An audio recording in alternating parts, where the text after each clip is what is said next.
Joo, oli. Mä kerroin, tein tämän videon, mutta sitten se oli huono, joten mä otin sinne tulossa. Okei. Ekaksi mä selittäisin tämän teidän kesällä. Kesäkuussa mä en tehnyt mitään. Sitten heinäkuussa mä menin Hanskin ja Katin kanssa tonne Lahteen.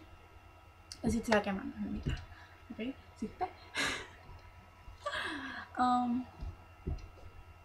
Joo. Käytännössä koulu alkoi 3 viikkoa sitten. Ja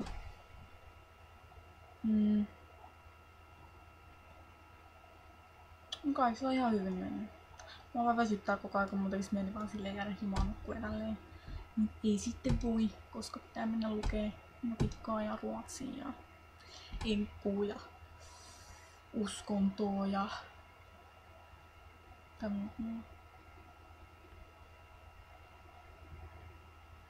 kaikkea muut randomia. Sitten ja muutenkin mä ajattelin nyt tehdä tämän videon, koska muuten mä unohdan. Ja sitten tiedän, että mä unohtaisin. Ja sen takia myös, että mulla on hirveä kiire ensi viikolla, koska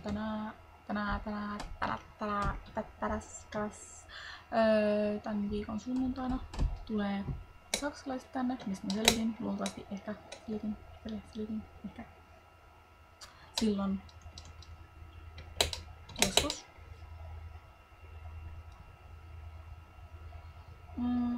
Niin ne tulee nyt tänne sitten meille. Mun huone on tosi sotkunen, mun pitäis varmaan siivotakin se.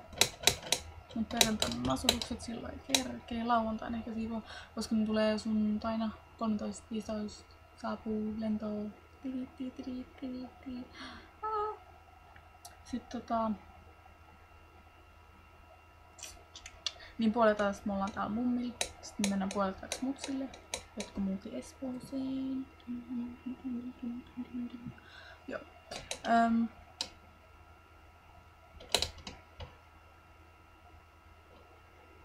Joo, eli sitten mitä ensi viikolla ohjelmassa.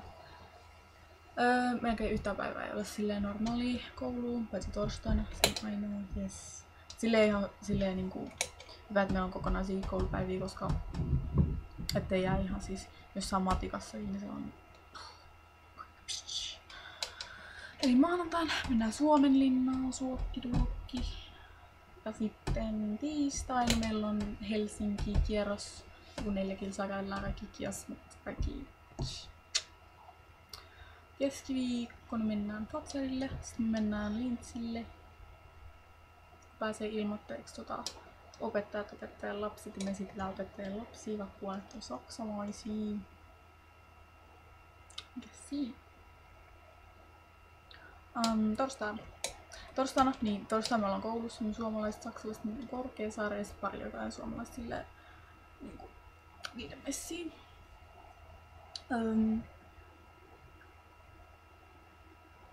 Perjantaina mennään johonkin taidemuseoon tai jotain taidenäyttelyjuttuun. Ja sit meillä on läksiäisbileet meidän opettajan luona nyt grillillä. So happy.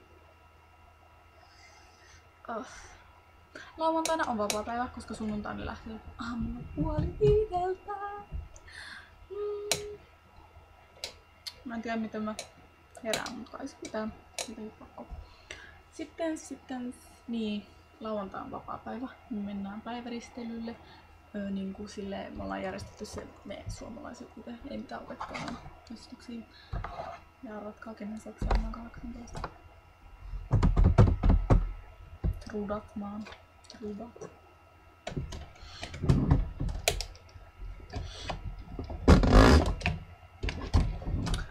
Ja sitten mitäskään. Niin, paitsi että viime viikonloppuna, eli niin muutama päivä sitten sunnuntaina oli Ollin ja Mikon synttärit. Olli täytti 8, Mikko täytti 6. Ja Olli sai kosketusnäyttöisen puhelimen synttärilahjaksi. That's so fair, as he really needs it. Joo. Mut jees. Meitsi rupee taas lukee fanfictionia. Ja laittaa tän tähän näin ja nyt lipettä tämän asian sen. Sitten mä pitäis kiinni. Mä tein se silleen, mä tein sen tässä näin. Sen mä olisin.